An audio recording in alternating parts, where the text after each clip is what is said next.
If it's happening in New York, New Jersey, or Long Island, hear about it with Joe Piscopo. Mornings, 6 to 10 on AM 970.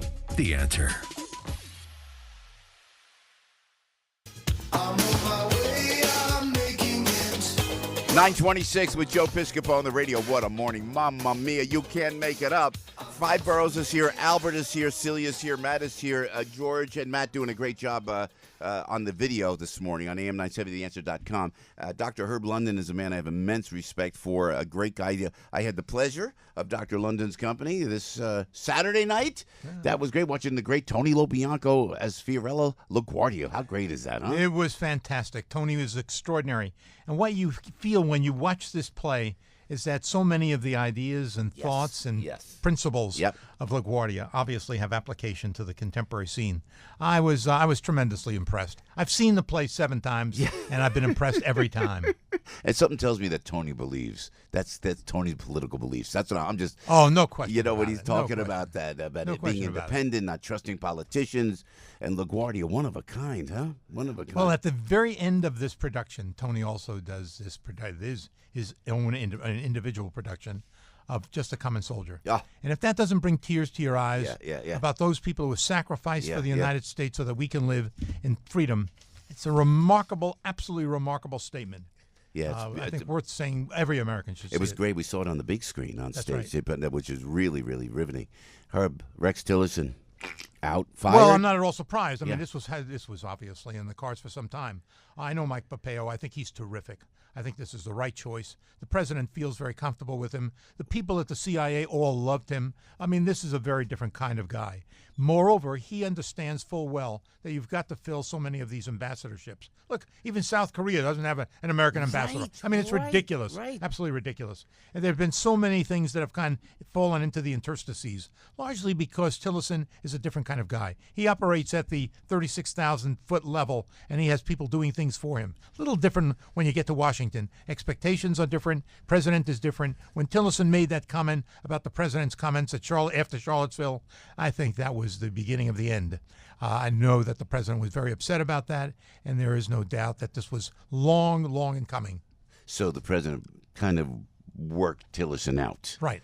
He worked him out, and look, he went about this gradually, but there isn't a person in Washington who didn't know over the last month that Pompeo was going to get this job. Yeah, I love that Italian guy, Herb. Forgive me, but I'm very excited about that Italian guy. I liked an Italian as hard as head of the CIA, because if he wanted to whack somebody, you wouldn't hear about it. The guy would just be whacked. I kind of like that. But now, but he seems like such a very, very nice guy. Look, he's a very decent guy, a very smart guy. And I think someone who is prepared for the job. He's also had legislative experience. He's been in the Congress. So he understands how you deal with congressmen.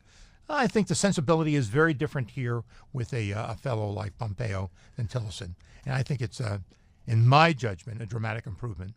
So the president meeting with Kim Jong-un, this is monumental and historic and epic, no? Oh, without any question. Look, it's a highwire act on the part of the president. I'm sure everyone in government has said to him, don't do it, don't do it. And there's justification for that claim, because what they're saying in effect is, why would you take a tin horn leader, this kind of dictator who runs the most brutal regime on the globe, with an IQ probably under room temperature? Why would you sit in the room with this guy, giving him the prestige of the American presidency? It's a valid argument. Trump has got to say, look, I am going to create or could create stabilization in Korea. And what I am prepared to do is the following. If I know exactly what's on the agenda, all of that has been accomplished before the summit in May, I am prepared to go on Air Force One and meet Kim Jong-un. What are the two things you have to get? One, denuclearization. North Korea has got to give up its nuclear weapons, one. And two, unlimited verification. There cannot be any controls on verification. We should have 24-hour surveillance allowed by American inspectors. If those two things are established, and they are written in concrete, they are written as if it can never be changed, then I think it's worthwhile. But this is a gamble. It's a gigantic gamble, because if the president falls off that high wire, the prestige of the United States globally is damaged. The Chinese are salivating. They'd like the United States to fail. There is no question that the Europeans would like the United States to fail. Wow. So there are many, many obstacles that stand in Trump's way. Keep in mind that when Nixon went to China, he said to Kissinger immediately before the event, make sure every I is dotted, every T is crossed. I'm not getting on that plane until I'm absolutely sure I get what I want out of this deal. Are they working that now? Is Donald Trump working that now? I would hope so, because if they intend to go into this summit and think it's a blue sky conversation, they're sadly mistaken. They'll be played like a Stradivarius. These guys on the other side know one thing: propaganda, power, influence. That's what they understand. So China didn't help broker this deal. They're just waiting. They're hoping in a way that it fails to put them in greater power. Look, the Chinese are kind of schizophrenic. On the one hand, if it's successful, they're going to say we did everything in our power to help the United States. Yeah. If it fails, they'll say, you see, the United States, this great power, can't even influence this tin-horn dictator. Yeah. It's going to be interesting. And how do you compare our talks with North Korea to our talks with the Soviet Union during the Cold War? This is a little different. This is different because we know exactly what has to be achieved. In the talks with the Soviet Union, we had a good many variations on themes. What does nuclear weapons mean? Well, we know they're not giving it up. It's a question of how many, under what circumstances, are they multi-layered? I mean, there are all kinds of nuances. This isn't a nuanced conversation. We're dealing with a very precise understanding of what we must get out of this discussion. Denuclearization, 1. Verification, 2. How do you verify with this wacko Kim Jong-un? You say the borders are open. Our surveillance team can come in at any time. If that is acceptable to you, then fine, we'll move ahead. Keep in mind, if you're looking in North Korea today, you're looking at a country about the same size and population as South Korea. The GDP in North Korea is $1 billion. The GDP in South Korea is over $1 trillion. If I speak metaphorically now, you want an ice cream cone in North Korea, you're not going to get one. You want an ice cream cone in South Korea, how many different flavors would you like? We got 24 flavors here. Yeah. I mean, that's the difference between the two societies. And what lessons can we learn from the Iran nuclear negotiations in this deal, Herb? Well, number one, in Iran nuclear negotiations, there really weren't negotiations. It was an appeasement policy. The president decided he was going to provide pallets of money for the Iranians in the hope that they would act appropriately. If you read the document, which I did on 2 different occasions, that came out of the P5+1, one of the first things you realize, it's written in the subjunctive tense.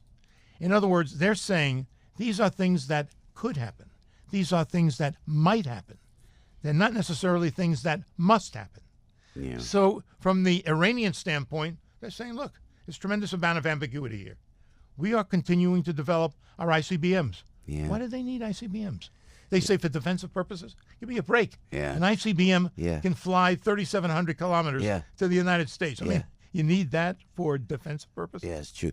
Dr. London, why do I feel there's this anti-Semitism toward Jared Kushner? Here's a kid, if I may, and I'm a little biased in that regard because we know the Kushner family from Jersey, and they've been so pro-Israel. Now, Jared, I thought, was so responsible bringing Bibi in with Donald Trump. I'm thinking, wow, this could bring possible peace to the state of Israel.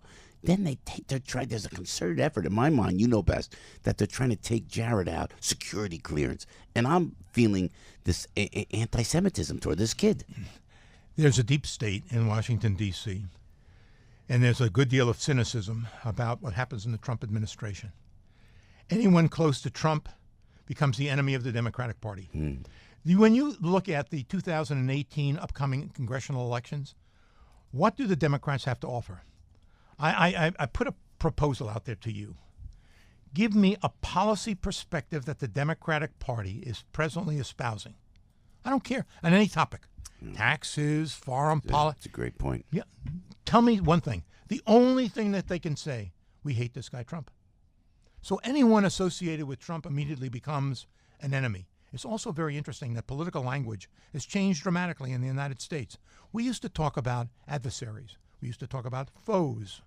Now we talk about enemies. Enemies have to be defeated. A foe is someone you run against in an election. Yeah. It's a little different. Yeah. There's a degree of civility associated with it. An enemy, there's no civility. Yeah. That's what happens to politics. It's a blood sport for the Democratic Party. Dr. Herb London, president of the London Center for Policy Research, and he author of 28 books. Brilliant man. Leading from Behind, this is one of his great books, The Obama Doctrine and the U.S. Retreat from International Affairs. And before we let you go, Dr. London, the House Intel Committee says there's no Russian collusion. What a surprise, huh? Come on. Look, I mean, some of this is really kind of silly. Yeah, thank you. When you think about it, the charges against Manafort, look, and I don't have any particular brief for Manafort, but they are charges made when Manafort was dealing with the Putin administration in 2014, and he represented the Putin puppet Yanukovych. That's 2014. Trump didn't even think about running for president. I mean, the idea that this collusion with Manafort before the election is so patently absurd. All you have to do is look at the calendar. Yeah. And now they're raising a question about my friend Eric Prince. Well, Eric, if he did chat with the Russians in the Seychelles, this happened after the election. What's wrong with that? Yeah. If he's designated by the Trump administration to engage in back-channel conversations, that's what a president should be doing. So I don't get this. I mean, this is nothing more than a witch hunt. Dr. London, great to see you. Great to hang out. I heard your speech was Frankie loved your speech yesterday. Thank you. Most impressive. And we're always honored to have you on your show, sir. Thank you so much, Dr. Always a London. pleasure to be with you. Herb London. And then great to hang with you. We had lunch. We did a show. I'm always impressed at your appearance. Every day is a new outfit. I'm dressed like a British schoolboy today, so a little different. No, you're the bar that we try to reach. Dr. London, right there. Thank you, Herb. Great to see you, and thank you. Everybody knows this guy. Now, everybody knows he can do a radio show. Joe Piscopo. Mornings, 6 to 10 on AM 970. The Answer.